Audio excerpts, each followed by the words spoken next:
Hey, what's going on, everyone? Okay, I do these a little bit infrequently, and then I keep forgetting how to. Let me see. There we go. Perfect. Okay, cool. Okay, we'll wait a little bit for people to jump in, and then we'll kind of rock and roll from there. I hope everyone is having like a good Saturday so far. I'm actually after this. I do have like one quick client call, but then I'm going to go check out um, 28 years later. Quite a while. So last time it was 28 weeks later. I think the first movie was 28 days later. I forgot the actor's name, something Coolian, but he's in it. I don't know if he's in this one in particular, but I'm going to go check it out. I didn't even know it was in theaters until like last week. James, what is up? Let me know what's new, man. I'm going to talk about work and misery today, out of all topics. And I think it's such an important topic because, like so many people are unsatisfied with their work and stuff of that sort. And it leads to a lot of maladaptive behavior. And I know when a lot of people are struggling with like obesity, misery, medical drug dependence, and disease, the first go to is like, I got to, like work, I got to work out more or eat a little bit better or take some medical drugs or stuff of that sort. And those are good, like things you can do to solve issues at the biological level. But the problem is, most people are using those things as a form of managing their symptoms. So, like with excess weight, people often use diet and exercise to manage the symptom of excess body fat, but they rarely kind of attend to the underlying variables which led to the various maladaptive behaviors, which led to the excess weight. And oftentimes, one of those fundamental issues is just people's work environment, which oftentimes is very like unsustainable. And the big thing is there are no wrong jobs per se, just the wrong job for you.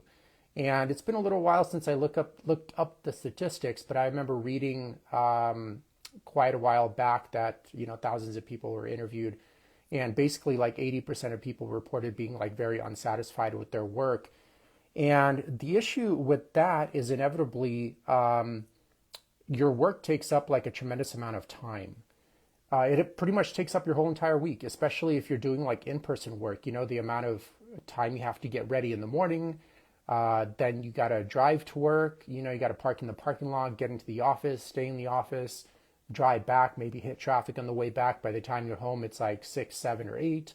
And on top of that, you may have like a few physical hours remaining in your day. But the issue is you're quite tired. So even if you have like a few extra hours to spare, you usually just have the amount of bandwidth to maybe sit and watch TV or doom scroll on, I forgot the phrase of it, but basically when you're kind of scrolling on social media for like forever. And then like 11 p.m. rolls around or midnight rolls around, you go to sleep and you basically do it all over again. And if you really think about it, you actually spend way more time at work than you do with your loved ones, than you do at home. It's kind of like you're actually living at work, but really just visiting your home. So it's very important to obviously, like people say, like find your like passion in work, although that kind of might fluctuate over the decades as well. So you got to be very intuitive with that, but also find an environment that lets you express that passion correctly as well.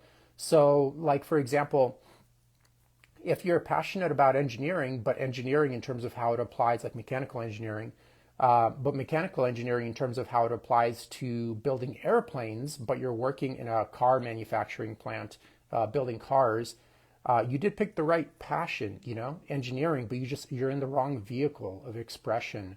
Then you could even zoom in even further in terms of if it's even possible to really express your passion thoroughly if you're working for a huge company, because oftentimes when a company hires you, they're hiring you to be embedded in their systems and their core values. And it's oftentimes very tough to align your core values with a big corporation's core values down to the T. And they have those systems in place, and there's not much you can do to fix it either. So again, this is super, super important.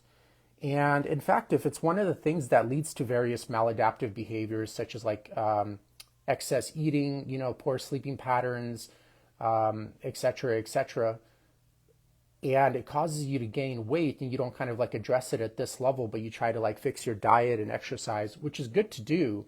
But if you don't fix it at the correct level, the problem will persist, right? If you don't meet the problem at the level of the problem persists. So I'm going to go over, let's see, I have 9 here, okay? So just like with my other lives, they're not ranked in any hierarchy of importance. In fact, some will be very important for some people, variables that I'm going to mention here, and some will be not so important, or they are important at certain aspects of your journey, but not other aspects of your journey. I'm going to have to clear my throat a few times, guys. It's quite dry here, so just letting you know. And again, Matthew, good to see you. If you guys have like any questions at all, just let me know. This is a very common topic. Very rarely do you find people that kind of like enjoy their work and aren't burned out by it. And the problem is if you kind of stick in that environment in work you don't enjoy doing, or work that isn't sustainable, it's going to force you into adopting various maladaptive behaviors. And those maladaptive behaviors can take on a myriad of different forms. But basically, the common one is like overeating, people gain weight, hypertension, too much tension because the work is unsustainable. So instead of changing that, people hop on blood pressure medication. Poor sleeping patterns because a person may have underlying anxiety issues, which is resulting in psychologically induced chronic insomnia. And then the person has trouble sleeping, so that's another maladaptive behavior. Then they get on sleeping drugs, and all these medical drugs, they just throw off your biochemistry even more. So it might provide some short-term relief, but really what's happening is you have a rock stuck inside your shoe, but instead of taking the rock out, you keep it there. It's still causing you pain, but you take painkillers instead. And usually how it works is, you then eventually habituate to the painkillers. You got to up the dose more. And then a few months later, you habituate even more, and then up the dose more. And then eventually you max out on the potency of the drug. And unfortunately, the problem is still there and probably even more magnified. And this is literally what happens in like 99% of cases. And look, like 2025, Americans are mentally and physically the sickest humans in all of human history. In fact, you go outside literally anywhere today. It's Saturday. I'm sure many of you are going to go outside. Just as a quick case study, just look around you. And 9 out of 10 people, easily 9 out of 10 people you see have like huge bellies, gynecomastia for males. These aren't just aesthetic issues. They're a myriad of things that have to be going wrong in the person's life to adopt that kind of appearance, And oftentimes it's not the person's fault. It's just, unfortunately, our culture has normalized mental and physical pathology to such an extreme extent that it's so common, it's seen as normal, but it's totally not normal at all. And it has nothing to do with age or genetics, because in 1950 or even 1970 and below, you can barely see even a single overweight person in all of America. And now Americans are like super overweight on like a myriad of medical drugs. And the problem is like even a lot of people that are on like a lot of medical drugs, they feel worse and look worse year after year after year, but still continue down that path. And one big issue is, again, they normalize pathology and they don't see a reason for change. That's a huge issue. Another issue is people use diet and exercise and medical drugs to manage their symptoms. But again, there are a lot of underlying fundamental issues that have to go wrong in a person's life to kind of lead to that appearance, and a lot of those metabolic health issues. And one of them is, again, just continue to do work that you're not happy with. And here are the 9 variables that like I would personally focus on here. So first and foremost, the reason a lot of people aren't happy with their work is inevitably there's like a huge misalignment with their core values. And that's presuming a person is very clear on their core values, which is very, very rare. In fact, in my coaching, I spent a lot of time with clients working on clarifying a lot of their values and have a lot of practices in place to be able to thoroughly define that. And you have to be like very, very clear on these core values. You can't be anything vague like, I want to be financially secure, or I want to have good health, etc., etc. The central nervous system works really well when you're very clear on your objectives or on your core values, and ideally if you're able to objectively measure those core values.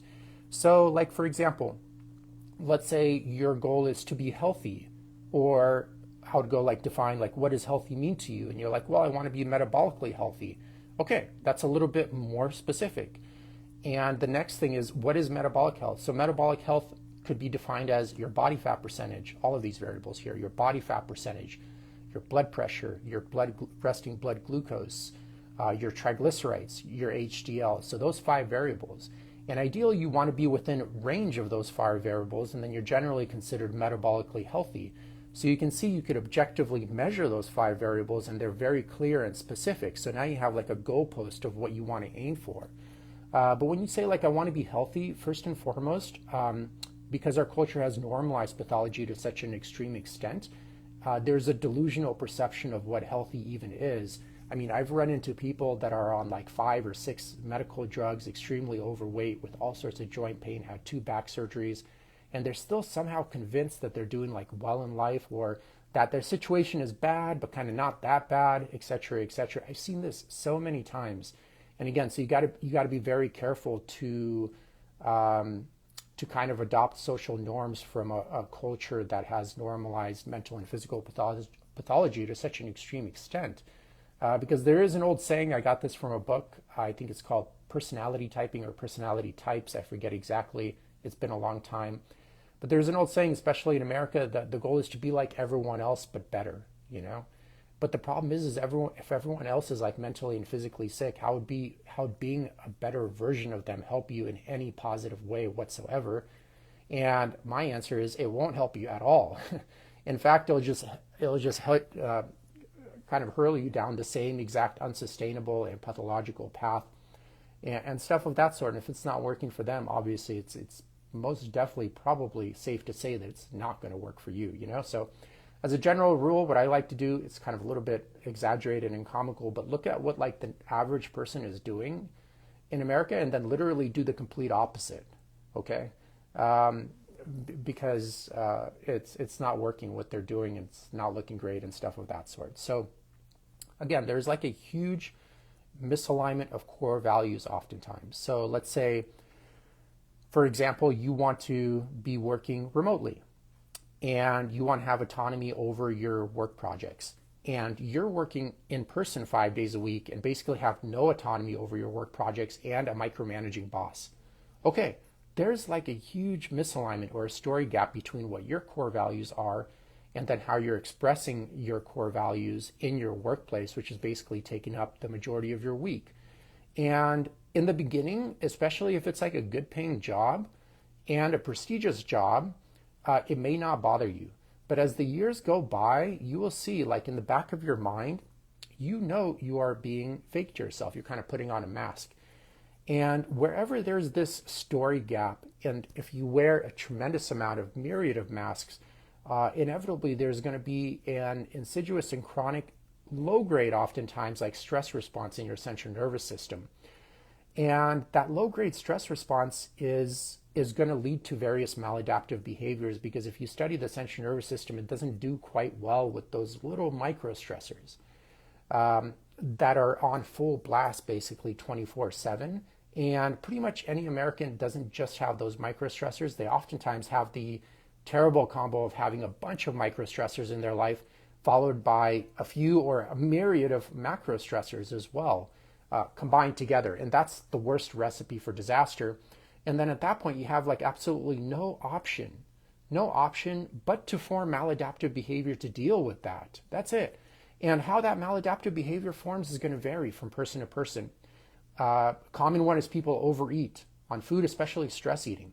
I found when you actually eliminate these microstressors in a person's life and educate them on proper nutrition, and maybe work on a few other issues with their personality or belief structure, not that many, their stress eating disappears.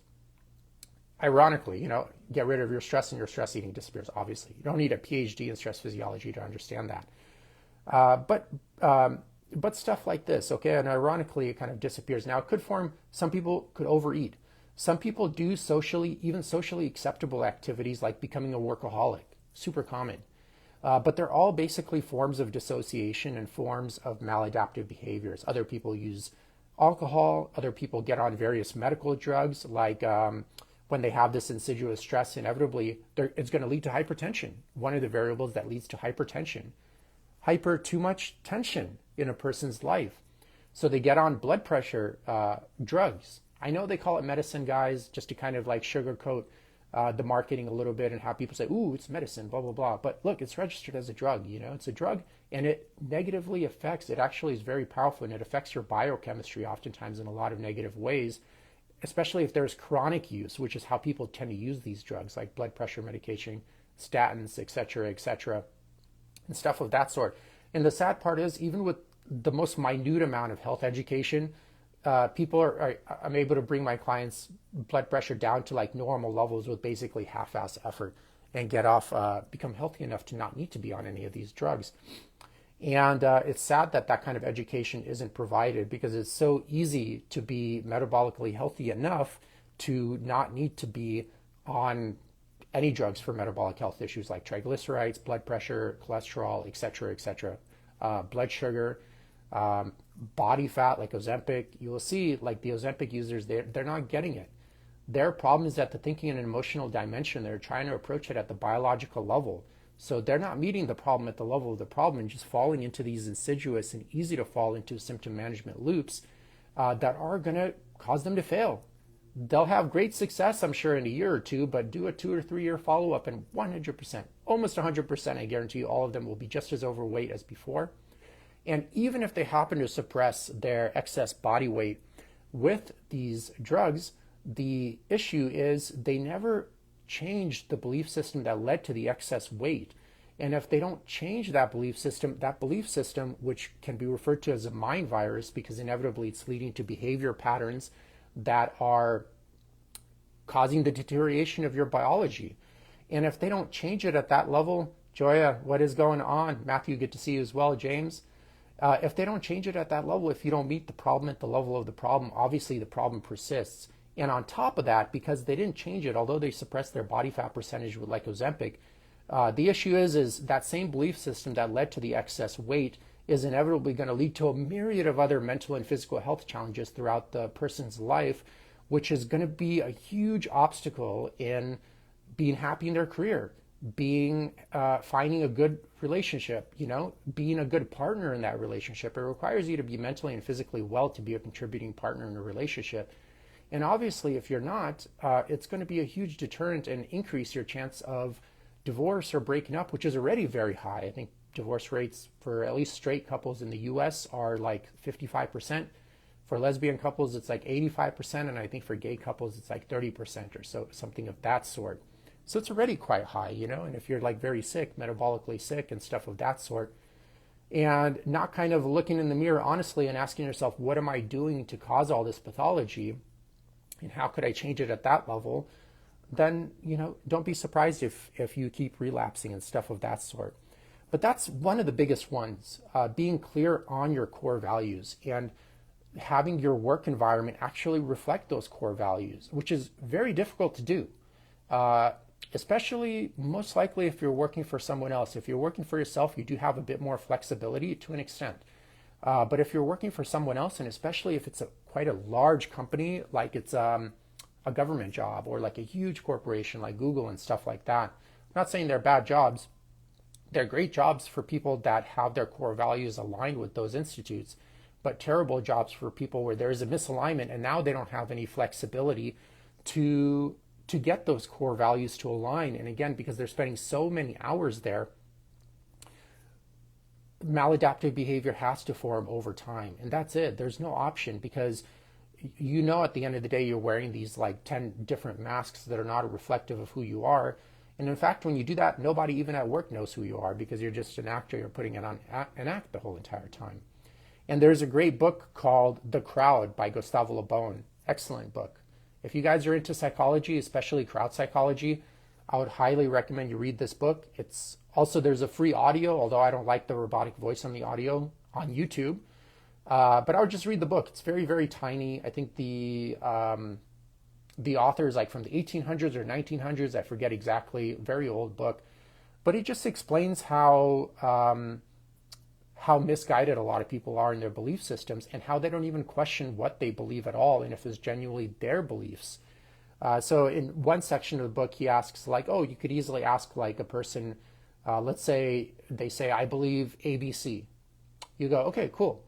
Why do you believe ABC? And on the first level, they will for sure answer something. They'll, oh, because blah, blah, blah. And you just listen, be patient, let them finish their sentence, don't interrupt. And once they're completely done with their train of thought, then ask, why is that?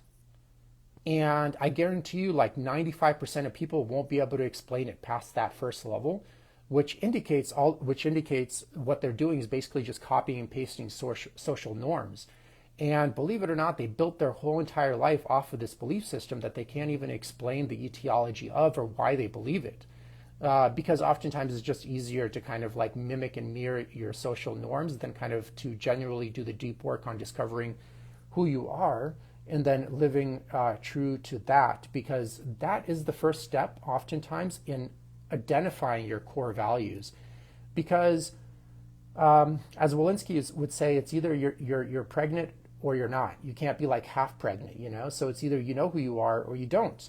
And that's just the bottom line. And if you don't know who you are, what's going to happen most likely is you're going to adopt the wrong core values, and those wrong core values are going to lead to the wrong occupations or the wrong relationships, which will inevitably lead to maladaptive behavior that leads to poor lifestyle and nutritional choices that leads to excess weight gain. That's exactly how it happens. And how would, taking up another jazzercise class or like a CrossFit class that's going to blow out your adrenals and probably your back and knees at the same time, or doing Ozempic going to solve any of that? And that is the stuff that is causing you to be overweight, which is what needs to be attended to. Of course, you got to be educated on how to work out, use your movement as medicine. You have to be for sure educated on nutrition, how to reduce your toxic load, stress physiology, et cetera, et cetera. All of these things are so important, but they're oftentimes, pieces to a house. And what you're trying to do is put a great house on top of a broken foundation. And obviously that's not going to work. That's so silly. It's like, imagine the house is like already sinking into one side of the foundation. You're kind of worried about the roof, the color of the roof. I get this all the time. It's like people like all the time on especially consult calls. They're like very overweight, this and that, and they're kind of worried about which vitamin they should take. I'm like, dude, that is the least of your worries. This is how kind of lost a lot of people are. And these are like grown adults, 40s, 50s, et cetera, which shows that, decades could go by and people totally have normalized pathology to such an extreme extent. So that's the first one, core values. That's like a 3-hour, 4-hour conversation in and of itself. I'm just briefly touching on it. But there definitely is a misalignment of core values, which is leading you to not enjoy your work, et cetera, et cetera. So the second one, which oftentimes I see a lot, and that keeps people stuck in these patterns, is the delusional use of positive psychology. There's a time and place, and if you're very intuitive and you're using positive psychology to help you get closer to what you actually genuinely do want, it actually works really well. But the problem is people kind of start this reframing game, start reframing a negative into a positive as a form of dissociation to justify staying there and not deal with the stress of having to find a solution for their current situation, which inevitably what is actually going to help them, et cetera, et cetera. And they start going like, okay, well, I don't enjoy my work. I don't enjoy the politics at work, the little gossipy stuff. There's always this one coworker you don't like working with, et cetera, et cetera. But you know what? I get health insurance. Although my argument, it's like, hey, I bet you if you adopted like good core values and got them aligned with work and just ate normal biodynamic food and stuff like that, you wouldn't even need that health insurance anyways. But beside the point, they start this kind of tricky game of reframing the negative into the positive. I don't like my work, but I get health insurance. I don't like my work, but I get a paycheck every 2 weeks. I guess it's all right. It's not that bad, or whatever. I mean, the amount of stories people can make up in their head to do everything possible but change what's leading to their obesity, misery, and disease, which is most always themselves,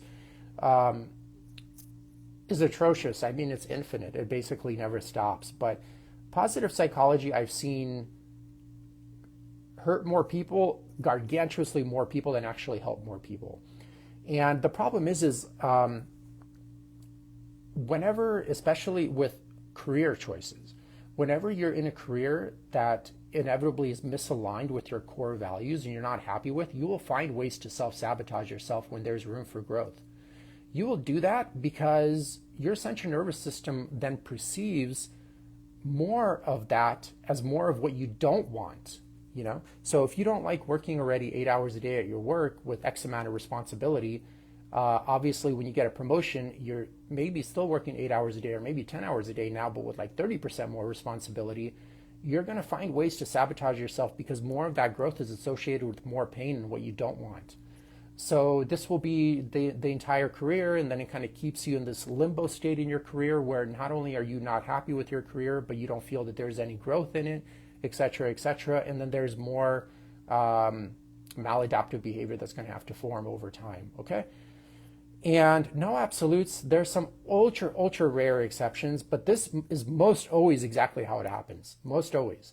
And what happens usually when people try to solve their issues is they go sign up for some group class. They either get on a bunch of medical drugs, which is most often the case, which never help because we're more medically drugged out now as a nation than ever before. In fact, the most medically drugged out humans in all of human history, but yet the sickest humans in all of human history, okay? So if all these quick fixes worked, we would all be fixed by now, obviously, but they don't.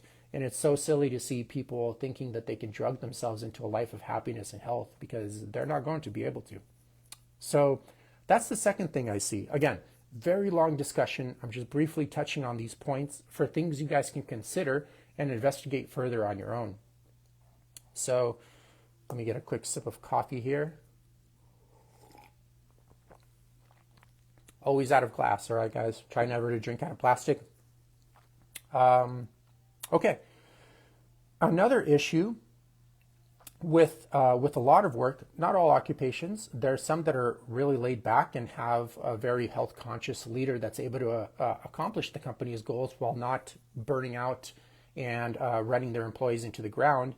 But many corporations aren't the case because inevitably a lot of corporations are managed by very mentally and physically sick people.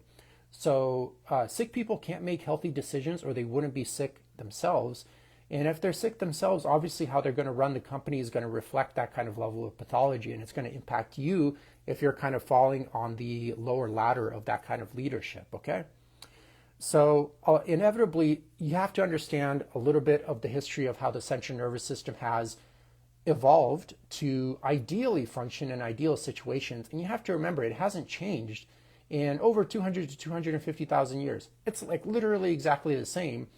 And your central nervous system is basically your brain, and your brain is inside of a skull. It never ever sees the outside world. It uses the 5 human senses to gather input, abstracted versions of that input, not even like the real representation of what's really out there, just what it can comprehend, and then basically use those inputs to help enhance your chances of survival in the external world.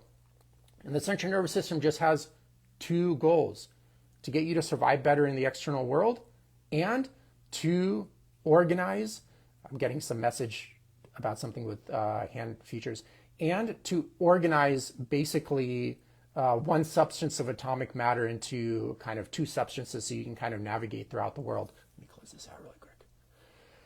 So that's it. That's its only two functions: get you to survive better, basically organize atomic matter into a perceivable interface that kind of dumbs reality down so you could interact with it and thus basically survive better. And in fact, if you look at even the concept of space and time, which basically all of materialistic, the scientific method is based off of, it too disappears. It's not fundamental. It too disappears when there isn't a central nervous system there to perceive it. The concept of space and time has been something that has happened over who knows how many millions of years of evolution to basically get you to survive better, because your central nervous system uses space to gauge at, like, for example, how long it would take for me to go and hunt that deer and then to gauge at if that calorie expenditure is worth the calories I'll be able to get in return, and thus survive better. Because if I'm in a constant calorie negative, I starve to death, right? And we can't have that happening. And again, like I mentioned, your brain, it's encased in a skull. It still thinks you're some caveman living in some dark cave that eats berries with that level of stimulation, okay? It literally thinks that's where you are. It doesn't think you're driving a car in like a huge metropolitan area with like such a gargantuous amount of stimulation, et cetera, et cetera. So space-time is too also a concept of the central nervous system. And when there's no central nervous system there to perceive it, space-time also disappears. Some would even argue the whole entire universe as we see it disappears as well whenever you simply just look away from it for a second, okay? And how the central nervous system ideally has evolved to function is with a small amount of microstressors and even smaller amount of macrostressors. So, for example, let's say you're 50,000 years ago, okay? You're in Ukraine, the region of Europe. It's kind of like where I'm from. And you go out and hunt a mammoth with your tribe, okay? It's pretty damn stressful in the moment, and there's a bunch of cortisol that's pumped out from your adrenal glands, which sit on top of your kidneys. And for sure, it's stressful, but then the hunt is a success. And basically after that, presuming it's winter, really there's nothing that goes on for a very long period of time, because that meat could last quite a long time, okay? You're basically out in the wilderness. You're eating wild game, wild fish, nothing processed, no inflammatory foods to a respectable amount, because there's no way you're going to have a gargantuous amount of omega-6 in your diet back then. And then, then another macro stress comes around. Then you got to go hunting again in a few weeks or a few months. And then again, you have these valleys of literally nothing going on. Where today, it's like literally the complete opposite story. You have like a gargantuous amount of micro stressors. A person gets up typically, like 5 hours of sleep. They down a whole bunch of coffee, which spikes your cortisol as well.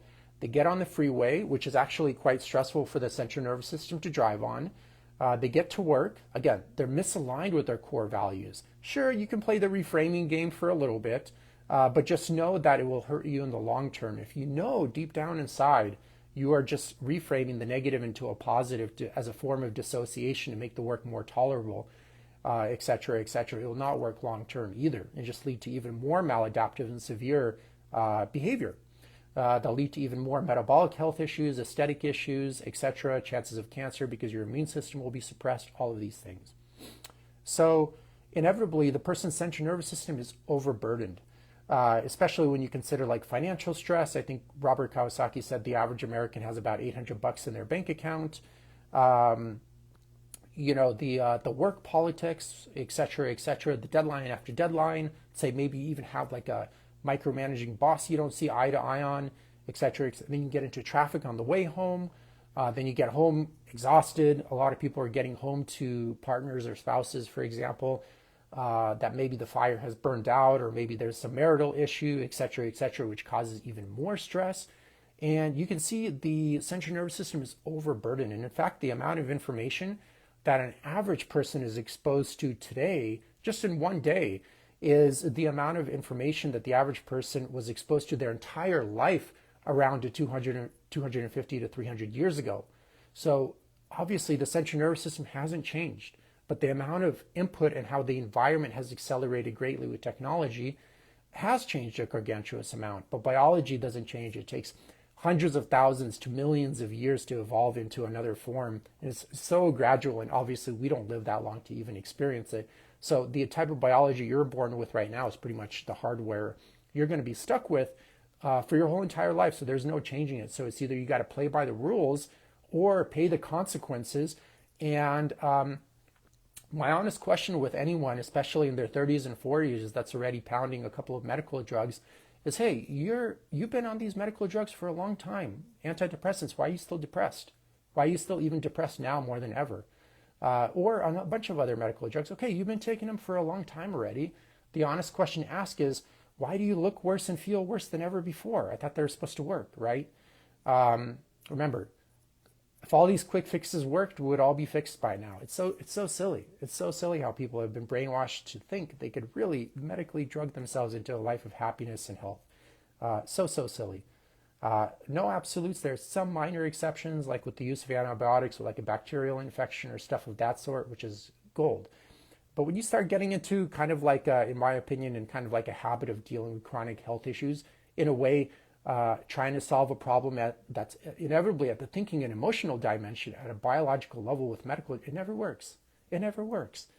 Because even if you suppress your blood pressure with this blood pressure medication, again, that mind virus you have embedded in your belief system is going to lead to various other mental and physical health challenges. It's going to hurt your relationships with your loved ones. It's going to hurt your career success, et cetera, et cetera. I mean, we have almost 900,000 Americans that are dying from heart disease every single year. Like, where's the outcry there? You know, everyone was so obsessed with the virus from 20 to 24, so scared. I'm like, dude, you have a 50% chance of getting cancer in your life now as an American. And half of those that get cancer die from it. And you have 1 in 3 chances a male from dying from heart disease, 33% chance. And you're worried. You are worried about dying from something that has a 0.005% chance of killing you. Come on, man. You're like a little delusional and need a reality check a bit, and maybe a basic class in mathematics and statistics. So, okay, so we covered 3 things so far that are critically important. 1, people are miserable at their work because misalignment in core values. 2, people stay miserable at their work because they get into a tricky game of reframing the negative into a positive, which is a form of dissociation, which keeps them stuck, kind of like justifying why they need to be there, although deep down inside they know they're just playing these little silly games. Again, a lot of work is also not aligned with how the central nervous system has evolved to function. Hey, sorry to say, but it's like, it's not normal to be under stressful work for 10 hours a day, 5 days a week. It's not. And if you kind of stay that way, there's nothing you can do to change the central nervous system. It's just going to break down over time, and then you're going to have to form maladaptive behavior to keep staying in that environment. And all that maladaptive behavior is just basically kind of like damage control. It only works for so long, but inevitably you keep getting more overweight, more miserable, more medically drugged out as years keep going on and on. So that's literally what happens almost every time, okay? And another thing to consider why people burn out at work is there isn't enough time for biological adaptation. So just like with exercise, if you do everything gradually, your body can adapt to it. So for example, let's cover the flat bench press, okay, for the chest. If you just are in a really good undulating periodization program that takes into consideration your personal history, and over many, many years build up the strength in the muscle, but also the strength in your tendons and ligaments, which develop a lot slower than the muscle. So oftentimes this is how people develop injuries when they work out. They basically have great results because the muscle oftentimes adapts much faster than the passive tissue, such as the ligaments, the tendons, the intervertebral discs, etc., etc.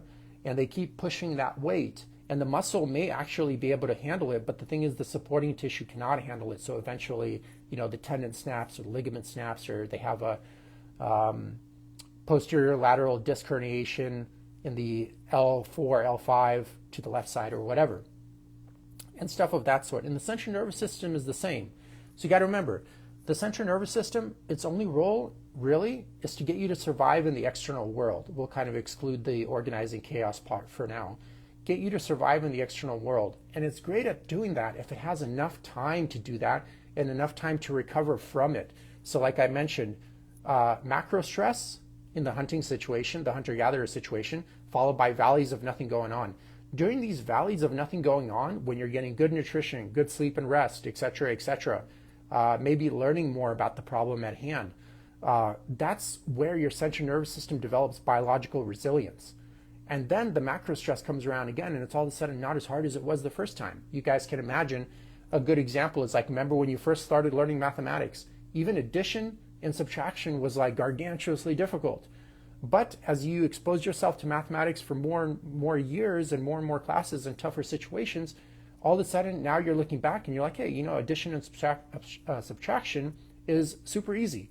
So it's kind of the same way. The only issue is that there isn't enough time for biological adaptation with most work environments. The deadlines are too close together.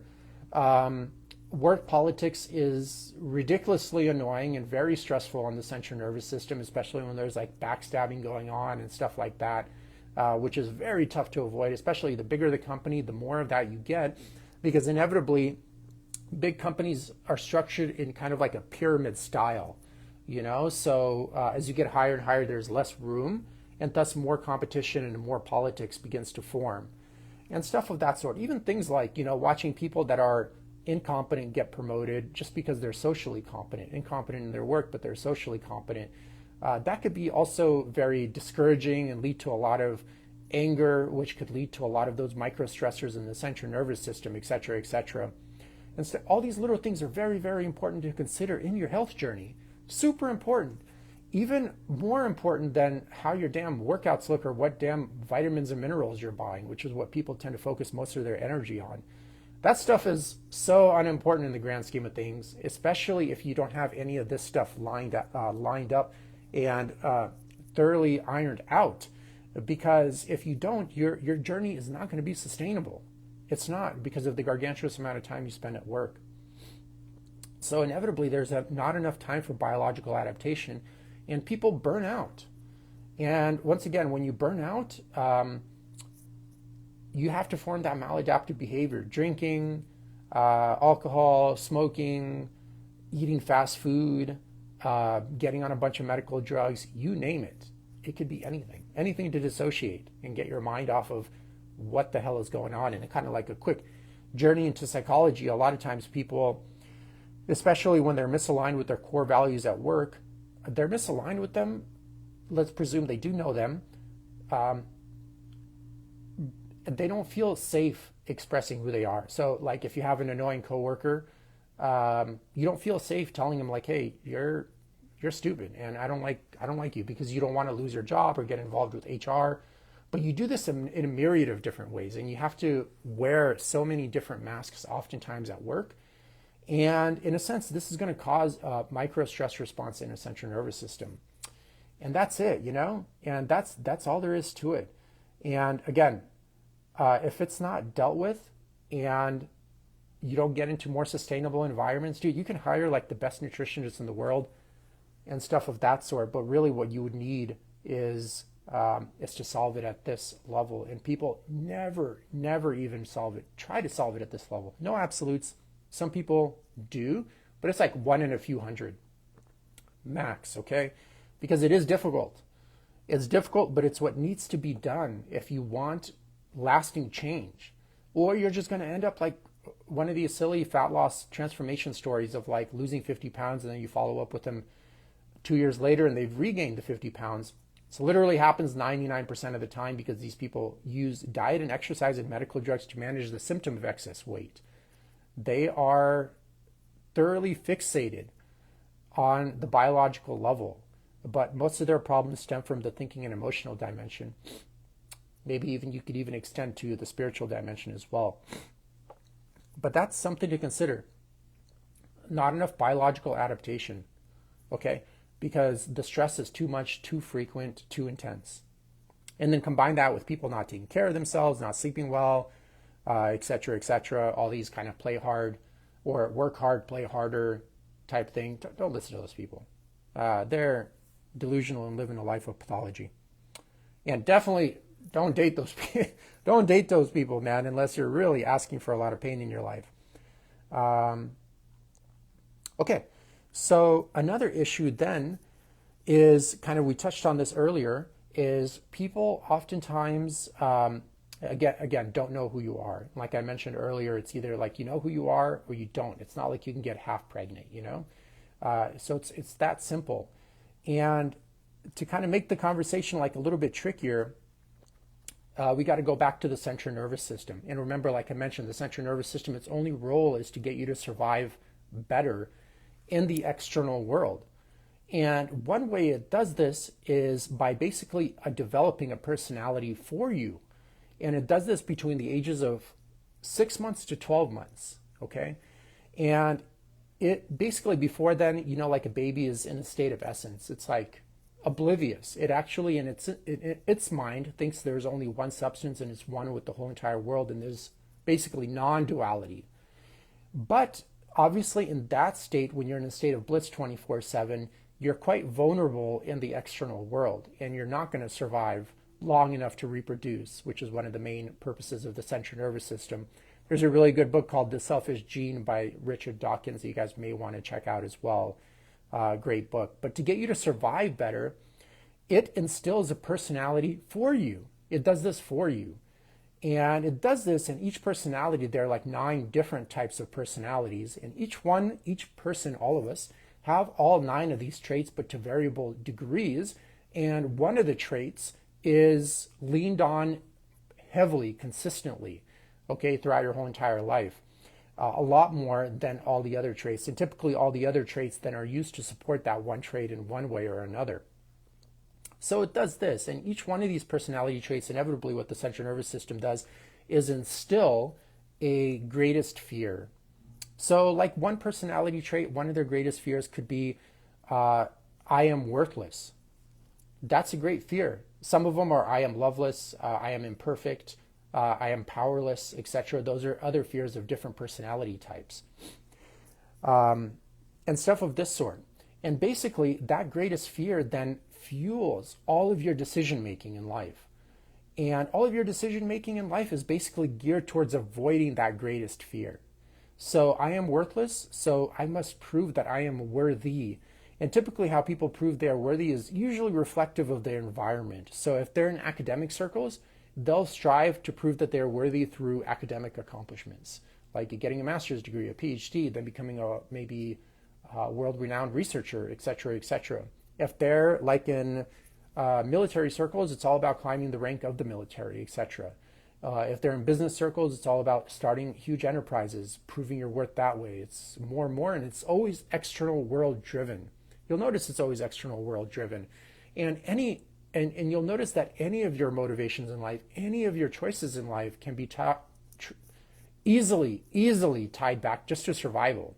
And that's it. There's nothing magical about it. You don't need to build a philosophy around it, a religion, a spiritual practice around it. It's just all about survival.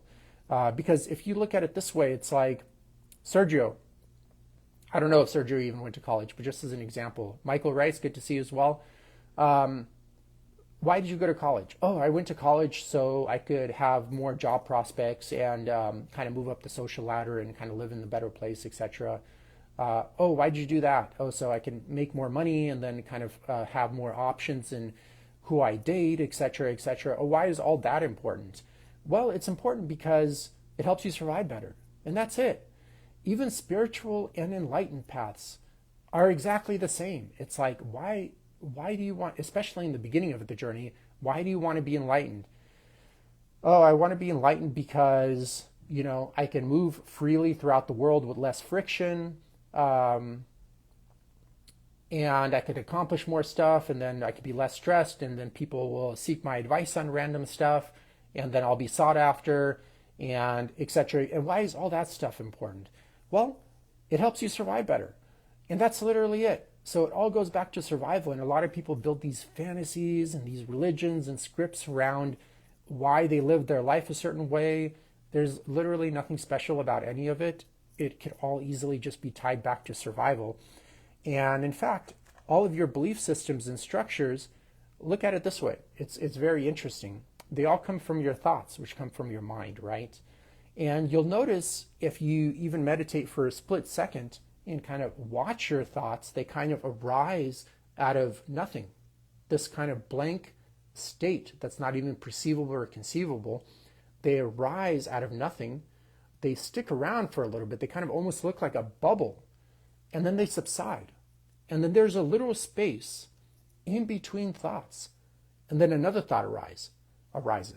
Okay? And it does this all day. Thought arises, blank space, nothing.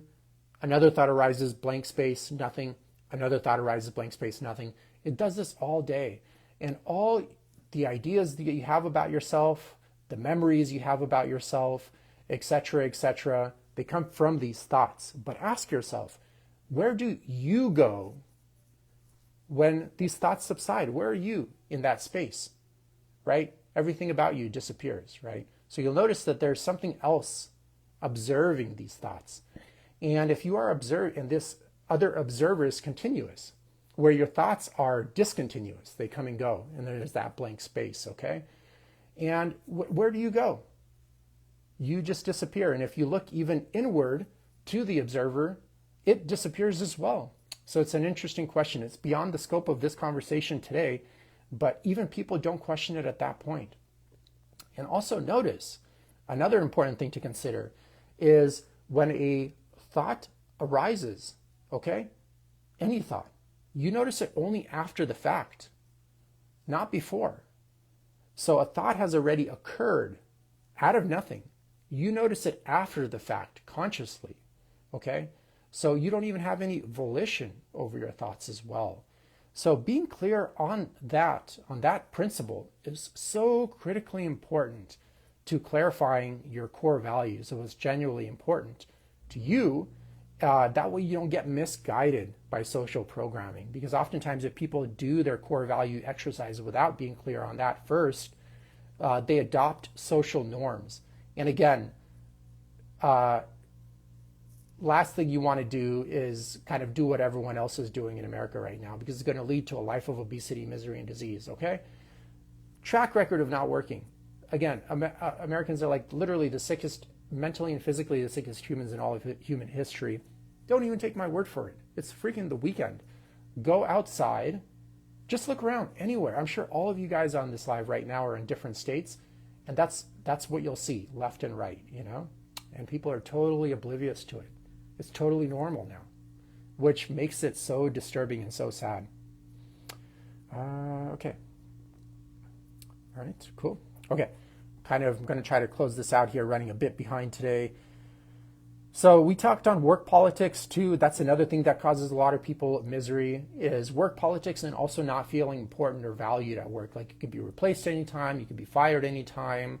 A lot of times too in big corporations, they have this competitive system where like the lower 10% of the company is always fired every year, et cetera, et cetera. So it creates a lot of competition within the work environment and stuff of that sort. That leads to a lot of burden on the central nervous system, and thus makes it very difficult for you not to adopt maladaptive behavior over time. So at a certain point, you know, you got to ask yourself, even if you're making really good money, what is this money costing me? A lot of people don't ask that question at all. They just kind of look like, how much money am I making? But what am I giving up to earn that money? And I'm pretty sure for a lot of people, it's way more than they think, especially if you sit down and you honestly write it out. So another thing is, again, no self-care. 9 out of 10 Americans right now are metabolically sick. Inflammation starts in the body, and it leads to inflammation in the mind, and then that leads to a distorted perception, conscious perception of reality, okay? And that's how it works. The average American right now is like 28% body fat, American male, which is obese. You know, 80% of Americans are either overweight or obese. 90% are metabolically sick. 85% or so are on some type of medical drug, have used a medical drug within the last month, et cetera, et cetera. It's a total disaster across the board. And again, it's totally normal. No one is even batting an eye. It's just business as usual, you know? They're more worried about planning their silly European vacation than getting themselves mentally well and physically well. And they go on this vacation, they're down a few $1,000, then they return back to the swamp of pathology that they just came from. And they do it again and again, and wondering why they keep on getting sicker and mentally more ill as the years go by. And then people also, like a tremendous amount of people have like gut issues. Keystone species in their gut are all over the place because no one has any kind of diversity in their diet, no diversity in their fiber intake, no even knowledge of how to optimize the keystone species in their gut, et cetera, et cetera. So another thing that causes people to burn out all day in some occupations, not all, is they sit all day. And again, human biology has spent, millions of years evolving this way. There are 28 human species that have come and gone. It's very complicated evolution, 5 mass extinctions in the world, And then the universe has been around for like 11 or 12 billion years. And it took who knows how long to form the Milky Way galaxy, which we're in right now, the solar system, planet Earth, etc., etc. And you can't sit for 8 to 10 hours a day and expect yourself not to develop various health issues. There's no amount of working out or no amount of yoga you can do either to offset what happens when you sit for that long periods of time either. That's it. No questions asked. That's it. No need to elaborate either. So the best, touching on it lightly, the best is you want to do dynamic movement. You know, the human body has evolved to have low intensity dynamic movement all day. And ideally be kind of like in standing and sitting, standing and laying positions for the most part, okay? And because that way it keeps your muscle tissue, whenever you're in any fixed position for prolonged periods of time, inevitably there's a lot of tension that builds up in specific groups of muscle tissue, okay? And this would never happen in nature because you have dynamic movement all day, so all these tension points are constantly moving around throughout your body.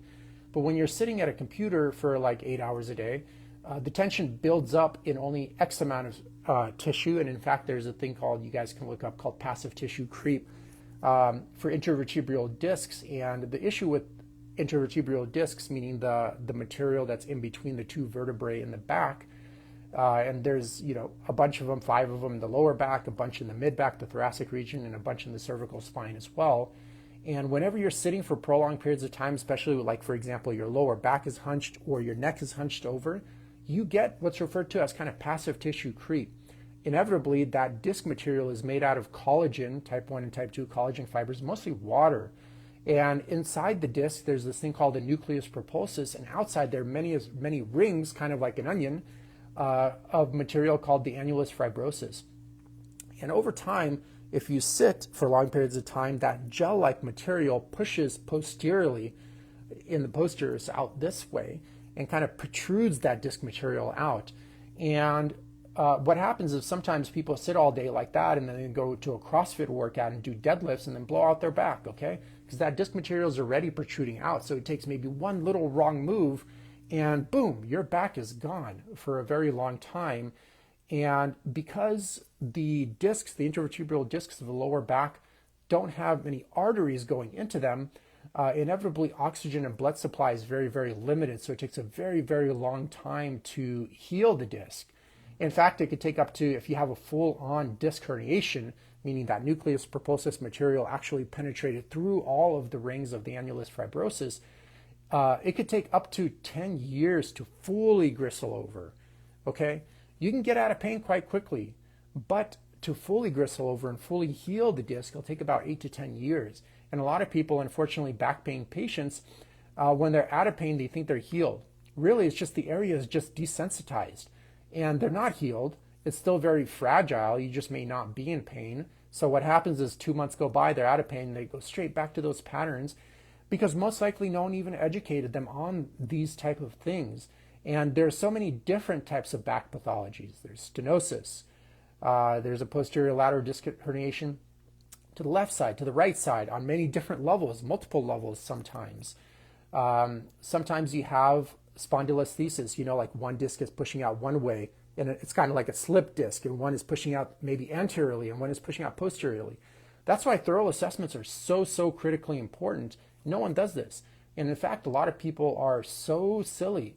The second they get a back injury, unless your leg is literally frozen and you don't even have control over your bowel movements, oftentimes it's like you could just wait it out and rest and be completely fine, but they rush into surgery. They get oftentimes that protruded material cut out, where really in reality your body does it naturally. It metabolizes that herniated material over time and eats it away. But now you've had surgery, put that back at risk. Anytime you have surgery, there's no going back. They cut out that material, it's gone. They could also accidentally clip a nerve. Many people that have back surgeries often have a reoccurrence of back injury 2 years later, a year later, because again, no one has educated them on the proper mechanics, pain triggers, and what they did to cause that pain, okay? And they're like, well, my surgeon is the best surgeon in town, blah, blah, blah. Shut up. It's so silly. And why are you in back pain again, you know? Do they even teach you about your pain triggers? No? Oh, I didn't know they were supposed to do that. Did they teach you how to lift properly? Did they even look at your lifting technique? Oh, no, I didn't know they were supposed to do that. Well, what do you expect then, you know? No one ever taught you how to actually manage your spine and your biomechanics and optimize their function. And of course, you're going to get in an injury again. And I don't care what kind of surgeon you have, okay? That's just the silly state of the back pain industry. It's more over like a scam industry for the most part. No absolutes though. Under some rare circumstances, unfortunately, the back has been damaged too greatly, and sometimes you need surgery, but it's in very, very rare situations from my observation. Even hired Stuart McGill for a while. I studied his work extensively. Paul Chek as well. Hired Brian Carroll, various leading other back specialists as well.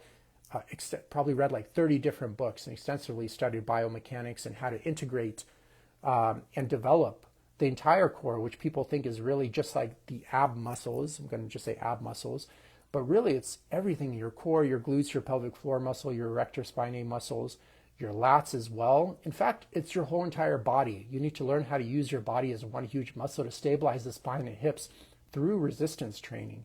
And then also have good education on spine sparing movements throughout the day, because a lot of wear and tear happens outside of the gym. So sometimes people may actually have good mechanics in the gym, but outside of the gym it's very, very poor. And that kind of leads to the deterioration of the disc material or distortion of the active tissue or passive tissue as well. So another issue that causes misery and burnout is a lot of people can't deal with the repetitive nature of work. Inevitably, they're really doing kind of the same type of work, and there's endless deadlines. And unfortunately, a lot of people have been brainwashed to really kind of fall victim to this nuclear family type of mentality that is great for the economy, but really kind of like pretty terrible for the individual, in the sense that they need a house, they need multiple cars, they need this flashy stuff, kind of keep up with the Joneses type of mindset. And it's like so stupid, especially when you're in work you don't like. The last thing you want to be doing is buying a house, having kids and stuff like that. In a sense, doing things that are going to solidify that, lock you down with endless amounts of bills and debts. And, you know, buying a house, it's not an asset. It's a liability in most cases, okay? If you buy a house as a house hacking thing, like buy a triplex or a fourplex, live in one of the units and rent out the others, and thus live rent free, while, you know, maybe the tenants pay for the appreciation of the value and the repairs, et cetera, if you finance everything correctly, that's a different story. But if you're buying a house just to live in it, total liability in the majority of cases. Because if you count, you know, the amount of interest, now it's like 6.5 or 7 that you have to pay throughout year or month after month after month after month. Also, the depreciation value or the inflation value of the dollar, for example, the depreciation of the dollar, all of the repairs you have to do over the years. When you sell it, you also have to pay tax on the amount of capital gains you're able to achieve or profit you're able to achieve from that, the closing costs, et cetera, et cetera. Once all is said and done, it's most likely either a wash or maybe like a bit of a positive and stuff like that. But again, the main thing is when you're trying to optimize your physical, when you're trying to optimize your mental and physical health, and you're in work you don't like, the last thing you want to be doing is putting yourself in gargantuous amount of debt because of cars and housing.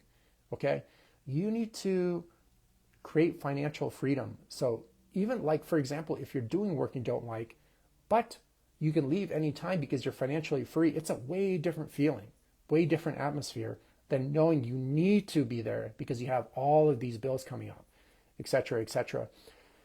And it's so silly. I see so many, you know, overweight Americans, and they're on a bunch of medical drugs and they're in work they hate. And again, they're like, let's plan our European trip. I'm like, dude, you need to get your life together and stop living a life of normalized pathology, man. Like, the way you're living right now is totally not normal. It's like mental and physical illness 101. And what they do is then they go on this trip, they take these pictures, their kind of boobs are hanging out of their shirt, basically. They got this big belly. They need to pound their high blood pressure meds the entire time they're there. just so they don't have a heart attack on the trip, or they're antidepressants, so they're enthusiastic enough to wake up in the morning and enjoy their sights and take a few pictures. 2 weeks later, they're back in the same exact freaking work that they're miserable at, and the cycle continues again. It's so silly, man. Americans have been super brainwashed into believing what is important isn't important, and what's not important is super important. Like, dude, your mental and physical health should be the most important thing in your life, no matter what you're trying to achieve. Because how are you going to become an amazing computer programmer or president or whatever if you're depressed, if you have cancer, if you have metabolic health issues? How are you going to be able to accomplish those things? And on top of that, even if you do accomplish them, you're just like totally miserable day in and day out and totally burned out and look haggard, et cetera, et cetera. It's like, what's the point? Like, what's the point, man? And the average American dies at like, I think 75, 76. So if you're like 40 already or 50, dude, you don't have many years left. And for what? Like, for what? It's literally the silliest thing ever. And this is like totally how people are living 24/7. In fact, the average American spends $8,000 to $16,000 a year on non-essential expenses every single year. Every single year. In fact, I read a new report. It said it's around like $18,000 a year now. So you guys can Google it yourself. How much does the average American spend on non-essential expenses every single year? Dude, it's like $8,000 to $16,000. I've never seen it be lower than $8,000. And a lot of times, all of these non-essential expenses literally do nothing but provide sugar highs at best. That's it. And then the sugar high is gone, the money is gone, and you got to keep working this job now, okay? And then you have all these maladaptive behaviors and the stress and stuff like that, and you wonder why you have all these gut issues, mental health issues, why you're always depressed and anxious, why you can't sleep at night, why your estrogen is through the roof, now you have like man boobs all the time, and stuff of that sort. Well, here is one vantage point that may shine some light on why all these issues keep persisting. And this is just one vantage point, but this is what real healthcare looks like. Taking a broader picture of what the heck is going on in this person's life. And you got to look at all these little details because they all contribute into how much the person can make lasting change in their life. Because if any of this stuff is not attended to, the chances of them relapsing in anything is going to be so high. So high. What's the point of doing it? I mean, it's great for healthcare. They get a recurring 401k client that keeps coming back with the same exact health issues all the time. But it's really no benefit for the patient at all, okay? So some things to consider. Guys, I got to run off here. But this is, if you want to go on an honest health journey, this is it. This is how you do it. You attend to all this stuff. Sure, you got to be on a good, well thought out workout plan. You got to really understand nutrition or hire someone that does so they can customize a plan specifically for you. Because if you're doing this fasting and keto bullshit, trust me, you're on totally the wrong path. You're so lost. The best nutrition plan is one that is built out for you in particular. That's it. There's no way around it. There are no these shortcut cookie cutter programs, nothing. And just because you're losing weight, literally, it means nothing. It means nothing. It's like the least important part of the journey. Again, people that approach losing weight with like keto, fasting diet, using diet and exercise to manage the symptom of excess weight, Ozempic, etc. 2-year follow-up, you'll see 95% of people relapse. They regain all their weight, all of it, and in fact, some more. And then if you do like a 5 or 10-year follow-up, guarantee it's like 100% relapse with that kind of model.